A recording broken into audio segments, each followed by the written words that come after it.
Penalty bi c'est quasiment un match perdu. Oui, c'est vrai parce que heureusement VAR bi nekk fii parce que bu fi VAR nekkuloon je pense que arbitre bi li mu sifflé ça y est. Bon voilà ça veut dire que. xamoon nañ de. heureusement VAR bi moo tax arbitre revenir si penalty bi mu sifflé woon quoi. mais je vois que tey Sénégal dafa defaat comme yeneen match yi rek. ça veut dire que premier mi-temps chaque fois dañuy mel lu sombre mais après en deuxième mi-temps ñu xaw a yokk tuuti kii bi mais ba léegi gisaguñu Sénégal bi ñu soxla man noonu laa koy xoolee quoi Sénégal bi gars yi di xalaat bi ñu yaakaar si pour mu def wane jeu wane. mais est-ce que Sénégal boobu tamit est-ce que ça n'existe pas dans nos têtes.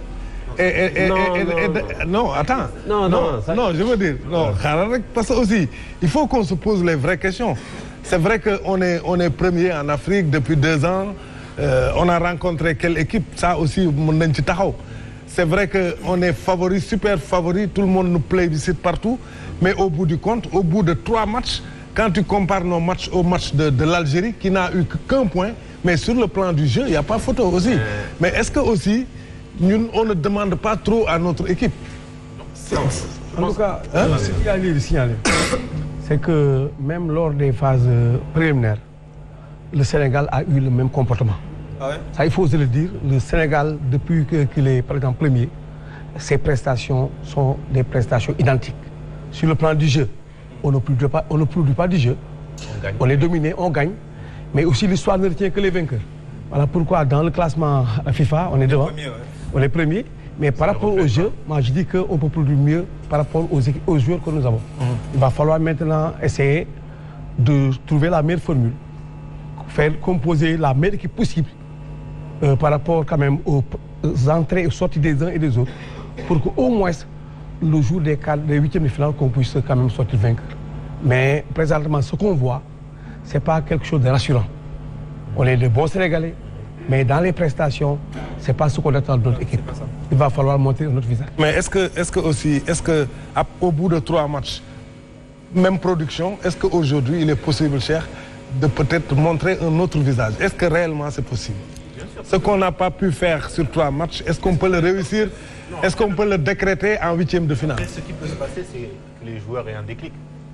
Aujourd'hui, c'est dire que voilà, ils se rendent compte que ce qu'ils font, c'est pas assez. Et même, je pense qu'il arrive à un moment donné, quand les matchs à élimination directe arrivent, je pense qu'il y a un supplément.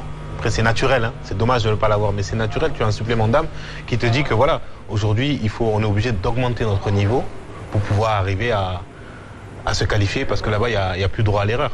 Je pense que c'est une chose qui est dans la tête des joueurs aussi. Après, faut savoir aussi ce qui se passe là-bas. Il y a eu beaucoup de joueurs qui ont été arrêtés. Il y a beaucoup de joueurs qui n'ont pas joué les 2 premiers matchs. Il y a des facteurs aussi physiques qui rentrent en jeu, qui font qu'on a pu le voir sur certains joueurs qui ont eu du mal, qui sont des joueurs d'habitude, qui portent l'équipe vers l'avant. Mais est-ce que justement, Lune, il ne se pose pas une question de choix aussi des hommes? C'est vrai que j'aime bien Kalidou Koulibaly, mais il est resté 1 mois et demi sans jouer. Est-ce qu'aujourd'hui, en plus, il a contracté la Covid, tout le monde le sait. Il s'était enfermé dans une chambre. Tout cela, ça joue. Est-ce qu'aujourd'hui, physiquement, parce qu'on l'a vu quand même peiner sur des actions de 1 contre 1, alors que c'était son point fort. Est-ce qu'aujourd'hui aussi, des joueurs comme Kalidou, des joueurs comme Nampalis qui n'ont pas beaucoup joué, il est sorti, des joueurs comme Abou Diallo également, même s'il a peut-être fait son match. Est-ce que aussi ça ne se pose pas un problème d'homme, un problème de choix aussi? Ok, mais est-ce que d'abord Koulibaly était habitué à souffrir comme ça dans les matchs précédents avec le Sénégal? Oui, mais c'est... Parce que cette canne-là, on a beaucoup souffert, sur beaucoup. Oui, mais Koulibaly, sauf qu'il est resté 1 mois et demi. C'est pas rien aussi. Ça devient un problème. Parce que 1 mois et demi, sa compétition, vouloir jouer cette canne-là, avec cette intensité-là, et cette chaleur-là, est-ce que c'est évident? Non, d'autant plus que les Africains, ils ne peuvent pas football. C'est ça. Ils sont tous bons physiquement, ils sont puissants, ils vont de l'avant, ils sont très rapides. Du coup, l'ordre est forcément du monde. Et comme ça a été le cas pour Mendy, il n'est pas en forme comme d'habitude. Comme Nico Guissé tient un match Sénégal, il n'a pas été rassurant au début. Il ne s'est pas senti à l'aise. Parce que Bounigny dit entraîne-toi, tu essaies de revenir d'une maladie, c'est pas évident, c'est pas la même chose. Et il a souffert pendant les duels Koulibaly parce que Torna a joué Woul et quand il est venu pour jouer avec le Sénégal, il est revenu je pense qu'il est parti à la CAN plus tôt que les autres pour commencer. Mais il était blessé. Ça n'a pas été. Ensuite, il a contracté la Covid. Voilà quoi. Non, après ça, c'est des choses à prendre en compte aussi. Après, je pense que le physique, c'est le plus important, surtout. Moi, j'ai entendu Aliou Cissé parler de. On connaît les qualités athlétiques de Kalidou Koulibaly, sauf que sur ce match-là, quand même, il a montré quelques limites. Je pense que peu importe le joueur aujourd'hui, si tu es arrêté un mois sans compétition, forcément les premiers matchs ils vont être difficiles. Ça, c'est inévitable. Donc tu penses qu'il veut revenir il était obligé à un moment donné aussi de revenir à jouer. Je pense dans les huitièmes. Je pense qu'il ce match aujourd'hui, je pense que pour le prochain match, ça va lui servir parce que ça va lui permettre d'emmagasiner, d'avoir 90 minutes dans les jambes et d'emmagasiner. Après, on est quel jour? On est mardi. Là, ils ont une semaine pleine pour préparer un match. Je pense qu'on devait voir une différence sur le prochain match. Et peut-être insister sur le fait que Kalidou joue avec un excès de confiance. Avec excès de confiance, là, ça pose problème en Afrique. L'Afrique, c'est pas l'Europe. Ça, c'est vrai aussi. C'est pas le reste du monde. Il joue avec excès de confiance. Il prend beaucoup de risques. On n'est pas en Europe. Par rapport au poste, quand même, proche du gardien, il va falloir qu'il soit encore plus appliqué et mettre de la vitesse dans ce qu'il fait. Parce que des fois, il le fait avec lenteur. Quoi. Donc, jouer rapidement, la transmission rapide vers les éléments qui sont devant. Éviter de jouer avec excès de confiance. Et il l'a fait aujourd'hui, en perdant 2 à 3 ballons. Et lors aussi des prestations antérieures, il a eu à le faire. Où il commettait beaucoup de fautes. On disait il pouvait être à gauche ou à droite. N'importe le poste pour lequel il joue, le plus important, c'est la sérénité et la sécurité. La concentration. Et la concentration. Mais Bamba, est-ce que Taïdi, peut-être, Aliou Cissé, peut-être que dans sa tête, le 11 qu'il a mis dès le départ, c'est son 11. Mais au vu de ce qui s'est passé en deuxième période, est-ce qu'il n'y a pas d'autres choix aussi qui s'imposent, notamment au milieu de terrain où il a aligné 3 milieux défensifs? C'était difficile. Par exemple, sur le banc, je vois bien un Pape Matar Sarr qui techniquement quand même a une moyenne au-dessus. Il y a un Moustapha Nam également. Des joueurs qui peuvent apporter peut-être au milieu plus de technicité pour pouvoir servir les attaquants. Je pense que ba léegi Aliou dafa nekk di wër ba léegi. wër nag mënoo ñëw ba ci Coupe d'Afrique bi. C'est vrai parce que. Mais on rappelle que Aliou Cissé est à la tête de cette équipe depuis 6 ans. Il a tellement de joueurs si banc bi pour yoo xam ne mun na leen comme ni nga wax ñoom Pape Matar Sarr yooyu pour mun na leen dugal. tey boo xoolee tey remplaçant yi mu def bon ñoo indiwaat beneen voilà ñoo indiwaat du poste pour poste. ñoo indiwaat beneen kii mais boo xoolee bon si occasion yi ñu am presque tey Diédhiou. Occasion yooyu voilà mais c'est quelque chose boo xam ni bon des fois si football day am benn moment boo xam ni il faut changer un peu. ça veut dire que créer le déclic génnul. bon jeu long yi ñu mujjee def presque mooy indi dans si mais des fois da ngay toll benn moment boo xam ni il faut que tamit nga créer leneen. ça veut pas dire que da ngay téye rek patienter non des fois tu changes un peu. xam nga commencer def comme profondeur bi ñu doon wax ak yu demee noonu xam nga jouer un peu long pour xool ndax. parce que boo xoolee ñee seen équipe presque ay gàttaan ñoo fa nekkoon. y avait pas des gens yoo xam ni. même le gardien yooyu voilà. mais des fois da nga yooyu yëpp ay atout la yoo xam ni mënoon nañ ko. alterner jeu court jeu long. voilà c'est ça. mais bon équipe moom joueur moom am nañ ko. mais léegi problème bi mooy nan la leen di. mais ci côté 3 milieux yi nga doon wax. même avec Gana Nampalys et Kouyaté. ñoo bokkoon même registre. première mi-temps bi. du coup amuñu woon comme mën a apporter le jeu bi ci kaw. Ils n'ont tourné seen ginnaaw parce que en fait mënoo leen ci mel parce que ñoom loolu mooy seen registre leur style de jeu. Dans leur club qu'est-ce qu'ils font? Ils récupèrent le ballon, ils donnent au plus proche, ils commencent à jouer, après ils tendent le deuxième ballon pour may stabilité seen équipe bu ñuy jouer seen club bi. Et là s'ils viennent au Sénégal et que tu leur demandes de jouer plus haut et qu'à eux de créer des passes, un Gana Gueye tu demandes de faire les dernières passes, c'est compliqué parce que tàmmu ko. Mais je pense que en deuxième mi-temps il a demandé à Pape Gueye de se projeter un peu parce que gis nañ ne ñoo bokk registre tuuti. Mais il a eu plus de liberté en fait. Je pense que lu ko Aliou Cissé wax la pour mu. Il a un pied gauche plus précis on va dire. Exactement. Pape Gueye peut-être mën na def de longues passes mën na sauter ay lignes mais j'aimerais entendre nos joueurs gars yi le match finalement il n'y a pas eu de but on a 2 buteurs sur place Ousmane yow ban poste ngay jouer? Milieu de terrain. Ah milieu de terrain c'est parce que yéen fi ngeen toog nii c'est ça le problème de l'équipe hein.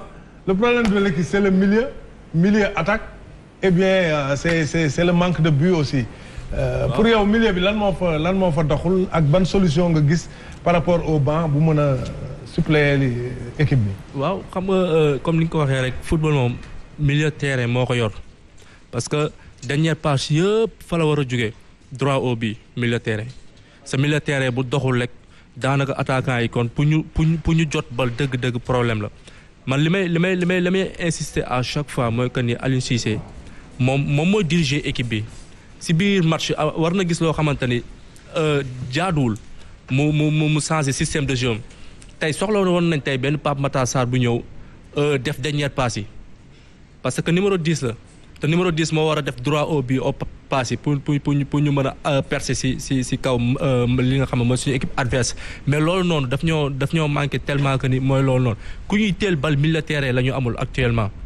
parce que boo xoolee Ghana dafa défensif Cheikh Kouyaté la même chose. donc Nampalys tamit la même chose il faut que ñu insister si loolu si militaire boo xamante ni dafa offensif militaire boo xamante ni day créer jeu dem di laaj. footballeur sa défenseur yi dem ba footballeur sa gardien numéro 10 boobu noonu la ñu manqué équipe nationale. te il faut tamit loolu tamit ñu xool ko vraiment. ñu xool ko. alors Boli yow on a essayé tey ñaata attaquant bari na on a Boulaye Dia y avait Boulaye y avait Habib y avait Bamba Dieng et l'autre et Diédhiou donc 4 attaquants boo xoolee tey essayé nañ ko mais 0 but noo mën a expliquer lu mel noonu.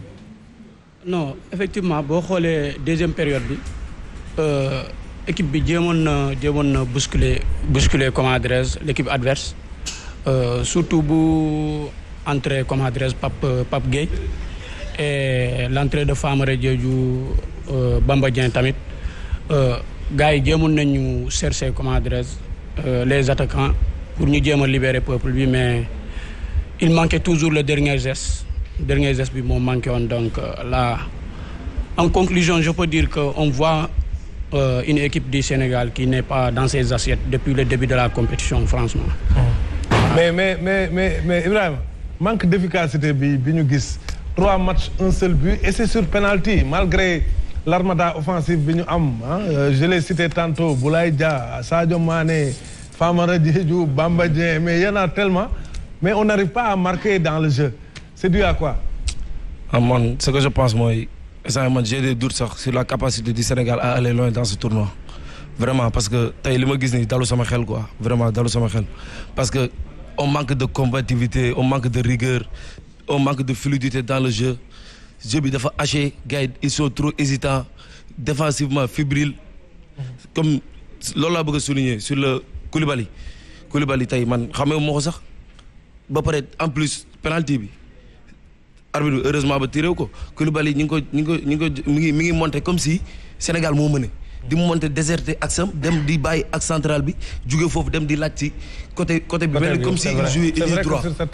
Moi je comprends pas xam nga am na yoo xamante ne tamit kilifa la moom indiscipline tactique boobu noonu gars yi ñoo ko waroon am ñoo xamante ne ñu ngi doog a dugg si football bi mais pas moom man daal li ma gis nii daal moom vraiment moom dalu sama xel quoi vraiment dalu sama xel. Mais coach peut-être qu'il y a des solutions. Peut-être que la solution n'est pas loin de Aliou Cissé. Peut-être que soit c'est sur le système, soit c'est sur le choix des hommes. Mais le Sénégal ne peut pas continuer à se comporter comme ça. De revoir quand même le choix des hommes. Parce qu'au niveau du milieu, il va falloir composer avec 2 éléments. Parce qu'il faut reconnaître que Kouyaté, il a été vraiment au-dessus du lot aujourd'hui. Même s'il a eu le carton, à l'habitant, je disais que ce carton pouvait le gêner. Je pense que si on Bounassar est l'homme du match. Parce que lui, il joue avec sérénité. Il est intelligent. Même s'il commet des fautes défensives, en prenant des risques des fois derrière. Je pense que si on parvient à mettre Kouyaté et Pape Gueye ensemble, et trouver maintenant un meneur axial, ça peut nous permettre de régler un peu le problème du milieu. Maintenant, ce n'est pas en mettant beaucoup d'attaquants qu'on règle le problème. On peut mettre 4 attaquants et défensifs. Il faut mettre juste des éléments qui peuvent libérer des espaces que les éléments quand même du milieu peuvent utiliser pour aller faire la différence. Parce qu'un joueur comme Gana, il avait l'habitude de faire la différence en jouant les deuxièmes ballons. Mais on le voit coller à la défense. Aujourd'hui, il a été transparent. On ne l'a pas senti du tout. Il va falloir maintenant à Aliou de trouver quand même la ressource au moins pour pouvoir même mettre en place cette équipe-là et mettre aussi l'accent sur le mental. Parce que depuis 3 matchs, en mettant un but pour l'équipe supposée être au-dessus en Afrique, il va falloir quand même revoir les formules, les composantes pour essayer de concocter le meilleur 11 possible pour le match contre Cap-Vert, qui n'est pas des manchots. Cap-Vert, non, c'est pas des manchots. Je les ai vus jouer contre le Cameroun, ils étaient au-dessus. On a eu 6 occasions. En 3 matchs. En 3 matchs. Parce qu'aujourd'hui, on a eu 2 occasions. La première tête de Abdou Diallo qui est montée et celui de Famara. Ça veut dire 270 minutes. En 90 minutes, tu as 2 occasions. Le premier match contre... C'était qui, le Zimbabwe? Zimbabwe. On a eu 3 occasions. Aujourd'hui. Mais justement, est-ce que nous avons dit Sadio Mané, qui est quand même le leader incontesté de cette équipe, Sadio Mané qui a été critiqué il y a de cela quelques temps, mais après, qui a pris cette équipe-là, qui l'a portée, mais on voit qu'il a des difficultés dans cette Coupe d'Afrique-là. Est-ce que c'est à l'image de l'équipe? À l'image de l'équipe, je pense. Après, même si c'est le leader, on va dire, de cette équipe-là, il ne peut pas jouer tout seul aujourd'hui. On a vu qu'il essaye. Ça, on ne peut pas lui reprocher d'essayer parce qu'il essaie de venir, de prendre le ballon. Mais si le ballon ne vient pas à lui, je pense que c'est compliqué. Et on a vu que les difficultés qu'avait le Sénégal, c'était entre le milieu et l'attaque. Entre la défense et le milieu, ça va, mais ça reste dans notre zone. Entre le milieu et l'attaque, ou la défense et l'attaque, on a beaucoup de soucis. Je pense qu'on n'arrive pas à les trouver, ou eux ont du mal à se déplacer. C'est pour ça qu'il revient constamment dans le milieu de terrain. Et là, je pense qu'il n'est pas dangereux. Alors, mais si on compare un peu Sadio Mané à un Bouna Sarr qui vient juste d'arriver dans cette équipe-là, mais qui essaie beaucoup, qui prend ses responsabilités sur les balles arrêtées, même dans le jeu, il essaie beaucoup, mais... C'est ça. Parce que c'est ce qu'on attend aussi de Sadio Mané. C'est comme ce que tu as dit, il a moins de responsabilités. Ouais. Il a moins de pression. Bouna Sarr. Oui, il y a moins d'attente, il y a moins de pression, il y a moins de responsabilité. Mais est-ce que ça peut pour qu'il facilite le fait d'exploser, de s'exprimer mieux, c'est pas le cas de Sadio Mané parce qu'on attend tout ce qui suivi, quoi. Oui, on attend tout ce qui fasse un grand match, qui marque des buts, qui fasse des passes. C'est de la pression en plus pour lui. Mais Bouna Sarr mi ñëw moom amul benn pression bu ko neexee mën na am day gën a libéré en fait. Parce que Sadio li nit ñi di xaar moom déjà mi ngi ñëw ci milieu terrain jël bal bi war a yóbbu passe dellu côté gauche mais Bouna deful loolu day taxaw elam rek parce que loolu lañu ko sant mais Sadio Mané responsabilité yi Sénégal yi teg ci kawam. Est-ce que milieu yi ñu teg ñu bunge ko ñu ngi koy yombal liggéey bi parce que 3 milieux défensifs tu mets ça c'est pas normal 3 milieux défensifs parce que léegi au niveau équipe bi sax benn nañuy teg tu vois au Real Madrid dañuy teg benn Casemiro boole ko ak benn Kroos ak Modric c'est 2 génies mais ici tu mets Kouyaté Gana Gueye et Nampalys. C'est trop. Mais comment le yóbbul jeu bi ci kaw dañuy wax bi neexul mais tamit c'est un problème. mooy question de choix parce que milieu terrain lu tax ñu jël milieu terrain football mu nekk ci digg parce que c'est très important mooy def lien bi entre défense ak attaque bi parce que fa ngay jaar bu bal bi tam war a jóge ci attaque pour delluwaat ci suñuy défense ñun ci milieu terrain lay jaar mais quand il y a un problème au milieu match bi yëpp mooy am problème. Et là, les attaquants sont soit sevrés de ballon ou ils sont même exposés. Parce que c'est des gelons. Sadio Mané damay ragal sax mu gaañu parce que il veut tellement faire sur des ballons yoo xam ne. Voilà. Et que tous les adversaires qui rencontrent le Sénégal, ils mettent l'accent sur quand même Sadio. À chaque fois qu'il a le ballon, les gens quand même tournent autour de lui pour récupérer le ballon. Alors que la solution doit venir des autres. Des éléments qui sont libres, qui doivent maintenant se projeter vers l'avant dans les espaces libérés. Parce que quand un joueur est pris par 3 adversaires, il y a 2 éléments qui sont libres. Mais ces éléments libres-là doivent pouvoir quand même utiliser quand même l'espace qu'il y a pour pouvoir quand même apporter. Mais Sadio, c'est pratiquement 80% de l'équipe. Il faut le reconnaître. Il est en train de se donner à fond. Mais il n'a pas quand même les joueurs pour l'alimenter. Parce que tout ce qu'il a, comme aujourd'hui, les 3 défensifs étaient loin de Sadio. Il ne pouvait que jouer sur une distance de 30 à 40 mètres et l'adversaire ne faisait que couper le ballon et aller encore à l'anticipation. Et là aussi, on était faible défensivement parce que sur les courses, le Sénégal a été battu sur toutes les balles. C'était des gars vraiment très rapides, véloces, qui au moins méritaient pour ce match. Si objectivement on parle, méritaient au moins à la mi-temps d'aller avec une différence de but. Parce qu'ils étaient au-dessus de nous. Mais est-ce que aussi sur le plan tactique, par rapport à nos joueurs, est-ce qu'aujourd'hui, nous avons un dispositif tactique je pense qu'il avait essayé. Pour permettre à l'équipe de exprimer, pour permettre à l'équipe de équilibre, pour permettre aussi les liens de couper. Mais si on se souvient bien pendant les... Pratiquement, si on regarde, nos latéraux, vraiment, ils se battent. Que ce soit Bouna, qui depuis quelque temps est en train de faire de belles prestations. Il y a aussi Cissé, Salou aussi, qui cherche à trouver des solutions. Alors, je pense qu'une défense à 3 peut faire l'affaire. Ça permettra au moins à l'équipe de pouvoir utiliser ses pistons qui peuvent apporter quelque chose vers l'avant. Ça lui permettra à lui aussi de mettre ces 3 milieux qui veut faire jouer tout le temps. Oui, mais sauf que ces 3 milieux-là, pour moi, ont une complémentarité. Ah non. Parce que quand tu mets... Moi, je pense que dans un milieu où il y a Cheikh Kouyaté et Gana Gueye, pour la récupération, ça suffit. Maintenant, ça te permet de mettre quelqu'un qui est carrément offensif. Cela permettra à Sadio Mané de rester là-bas pour attendre le ballon. Mais tant qu'il y a 3 milieux défensifs, latéralement avec les jouer. Latéralement, toutes les passes sont latérales. Xam nga li Boli Junior doon wax ni te football but li koy and moy verticalité. Quand il n'y a pas de profondeur, su amul verticalité rek, tu as moins de chances de marquer. Mais si tu mets des milieux qui ne jouent que latéralement, des passes que les gens voient venir, c'est difficile. Et Lamine, si vous regardez bien, Lamine, par rapport à la première mi-temps, toutes les sortes de balles passaient par Nampalys. Mais Nampalys, à chaque fois qu'il avait le ballon, les 2 éléments relayeurs étaient loin de lui. Ça posait problème. Parce que Gana était loin, très loin en attaque. Il y avait aussi l'autre, Kouyaté, qui aussi très loin. Il n'y avait pas quand même de lien. Ces liens-là, si on ne l'a pas, on ne peut pas quand même joindre nos éléments qui sont libres pour pouvoir jouer avec eux. Parce qu'on ne les voyait pas. Ils ne les voyaient pas. doy na waar affaire bi ah. Khadim. affaire yi dafa mel ni match yi dafa xaw a refroidir ardeur u Sénégalais yi parce que aussi on se pose des questions. Hein. Par exemple, man, j'ai vu l'Algérie jouer. C'est vrai que gagné nañ ko, am na benn nul, mu ngi waaj a toog. Mais dans la production, ce que les Algériens ont proposé comme jeu, quand même, mënoo leen reprocher dara. Peut-être que le football, des fois, est comme ça. Tu vas poser la question, il va dire, mais où est l'Algérie aujourd'hui? Oui, d'accord. Ils vont demander ça. Où est l'Algérie aujourd'hui? Oui. Et après, pour revenir à ce qu'il disait pour le 3-5-2, je pense que pendant les qualifications, ils ont essayé de le faire, non? Ouais, on l'a fait. On l'a fait. On l'a essayé. Je pense que si on l'a pas continué, c'est qu'il y a une raison. C'est que le 3-5-2. C'est que ça ne marchait pas. Parce que quand on lui posait la question, il disait qu'il essayait plusieurs systèmes et qu'on devrait être capable de s'adapter à plusieurs systèmes. Mais je pense qu'aujourd'hui, s'il n'a pas continué à jouer dans ce système-là, c'est qu'il y a une raison. C'est peut-être qu'il n'est pas satisfait de ce système-là, il préfère jouer comme ça. Oui, mais après, par rapport aux joueurs qu'on a, je pense que c'est un système qui devrait nous correspondre. Parce que si on regarde derrière, on peut mettre Pape Abdou Cissé, Khalidou, Abdou Diallo ou peu importe qui. Sur les côtés, on a des pistons qui ont l'habitude d'aller vers l'avant. Ça nous permettrait de garder 2 ou 3 numéro 6 et 2 attaquants.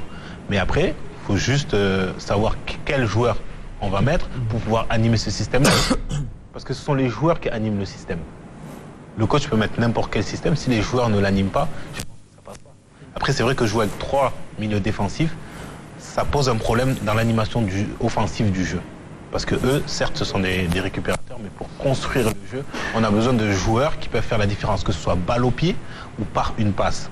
Et je pense que c'est ce qui nous a manqué aujourd'hui. Alors après, ça amène quoi? Sadio qui descend, les deux attaquants qui descendent. Et aujourd'hui, on joue avec 2 attaquants qui ont l'habitude de jouer dans l'axe. On va demander à un Boulaïdia de faire la différence sur le côté. Je pense que c'est compliqué. Après, aujourd'hui, peut-être qu'il n'a pas de solution à mettre à droite. C'est pour ça qu'il mettait Bouna sur les premiers matchs à droite. Mais je pense qu'aujourd'hui, l'animation se fait avec les joueurs qu'on met sur le terrain.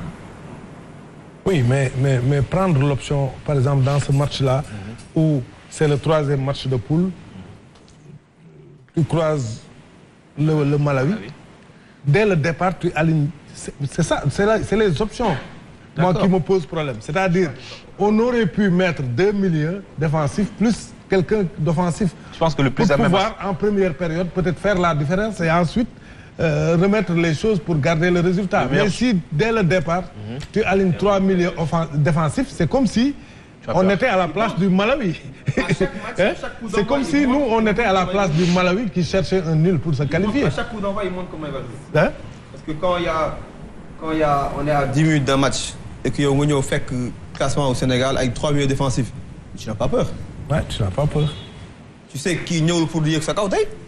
Tu sais qui est pour imposer les jeux parce que nous, nous avons des jeux. C'est le registre, c'est le rôle. Du coup, il y a une inquiétude. Tout ce que le Sénégal fait, c'est prévisible. Hein. C'est le lit. Oui, c'est prévisible. Il n'y a pas de variante. C'est ça. Il n'y a pas de variante. C'est pratiquement la même chose. Concert. Il n'y a pas de variante. Et là aussi, ça pose problème. Donc, il va falloir des fois s'adapter aux réalités du terrain. Parce que nous avons ces jours-là. Mais il va falloir voir comment les mettre ensemble. Au Sénégal, quand on parle de coaching, les gens sont l'habitude de penser qu'on l'attaque. L'entraîneur n'est pas attaqué. Nous sommes là en tant qu'observateurs. Nous avons notre mot à dire sur notre football. Bien sûr. Donc, si nous avons fait des remarques, ces remarques-là doivent quand même arriver au sélectionneur national. Parce que ce n'est pas un entraîneur, c'est un sélectionneur. Il choisit les meilleurs joueurs du moment et il les met ensemble. Et là, il ne doit pas se tromper. Bien, même s'il se trompe une fois, la deuxième fois, il doit pouvoir corriger, rectifier, afin qu'on puisse ne pas tomber dans le piège des matchs antérieurs. En tout cas, il a dit qu'il est réceptif aux critiques et qu'il entendait les critiques. Il l'a dit en conférence de presse, le sélectionneur Aliou Cissé. Peut-être on va demander au public, gars, quel mot am lu muy wax tuuti ci match bi gannaaw bi ñu gisee Sénégal 3 matchs voilà 2 nuls benn victoire mais quand même ñu fàttali ne ñun ñoo jël pay sunu poule ñu war a daje Cap Vert mardi bii di ñëw noo jàngatee. Biram waaw. On daal li may tàmbalee di wax mooy on a des joueurs professionnels dirigés par des amateurs ndax man mënuma comprendre Sénégal jël première ci poule bi am benn but la dugal te sur penalty la ko dugal loolu man dama leen di condamner ci loolu. Deuxièmement Aliou Cissé wax dëgg fa yàlla gars yi sénégalais li ñu jàppoon ni moom mën na ko teg 11 meilleurs bi def na ko mais doxul na ko changé na ko changé. changer nit yi waaw changer joueurs yi na changer joueurs yi def changement yu baax. joueurs yi waaw classement 11 bi na changer classement bi wàññi quelques jours dugal yeneen système bi man loolu laa comprendre. Sénégal commencement bi amoon na 2 options Nampalys Mendy ñëw na mais nañ ko jox mu jouer. casser les lignes jouer en profondeur. Nampalys moo démarré moo démarré match bi de. waaw mais mënoon na ko laa wax gars yi fàtt nañ ko mais na jouer ci latéraux yi ñu avancé. baaxul mais na def changement Gana Gueye 60e minute dafa waroon génn wax dëgg fa yàlla indi Pape Matar Sarr boo xam ne meneur la mën na li muy def problème bi moom jàpp na ni problème attaquant yi la mais du attaquant yi milieu terrain bi la milieu terrain bu doxul attaquant bi mënul dox. man moom wax dëgg fa yàlla je suis pas content. waaw nu content non mais dëgg fa yàlla. mais tu es ak nation yi mu joué yëpp seen classement FIFA mu ñëw def ak ñoom nii. mais tu es confiant quand même pour 8e de finale bi. Cap Vert la ñu am ñooñu bougé fuuf. Cap Vert c'est le Cap Vert qui a fait match nul avec le Cameroun. Allez-y. salaamaaleykum man faute bi dama ko rejeté ci entraîneur bi dama koy rejeté ci joueurs yi parce que quand on joue dans des championnats européens Cheikh Mbengue mën na ma seede niveau de jeu bi gars du jouer c'est pas la même chose comme fii Afrique boo ko joué ci championnat d'Afrique. fii ça demande beaucoup d'endurance beaucoup d'agressivité. donc mënoo ñëw bëgg a gagner une coupe d'Afrique man bi ma resté en football ba tey depuis coupe d'Afrique 2000 Nigéria Cameroun la mu seetaan jeu football mu am jeu 90 minutes équipe bi football. l'histoire du ma fen loolu match ñu seetaan yëpp gis nañ équipe yi jël coupe d'Afrique yëpp même bu dee Algérie mu ñuy wax sax am nañu équipe dañuy indi créativité dañuy jàpp joueurs yi fi toj seen bopp xeex ak yow ñëw indi xeex gagner coupe d'Afrique bi. classement bi Aliou Cissé indi tamit benn instant dama koy blâmer je peux pas comprendre comment on peut jouer un 4-3-3. avec 3 milieux de terrain défensifs benn équipe laa gis moo def ci monde bi mooy Real Madrid te ils ont 2 milieux de terrain ay jeunes lañu. à tout moment mën a sortir de balle mën a jouer vers l'avant mën a jouer vers le côté. Modric c'est pas un numéro 6 hein. moi je suis plutôt favorable à un 4-2-3-1 ñu am plus d'équilibre ñu jouer ñaari milieux défensifs un Pape Matar Sarr devant lui 2 excentrés sur les côtés ak un attaquant de pointe ñu jéem a contourner jouer sur les côtés bu baaxul ñu jouer par le numéro 10 bi jéem a chercher attaquant de pointe bi. loolu laa yaakaar ne bu ñu ko defee peut-être équipe bi dana mun am tuuti changement ñu gis suñu bopp. wax nga fi xam-xam de keneen wax nga fi xam-xam de. waaw salaamaaleykum. asalaam. waaw man si Aliou Cissé laay wax ah. Aliou Cissé xamul dara. déet waay. xamul dara. gis nga football ah.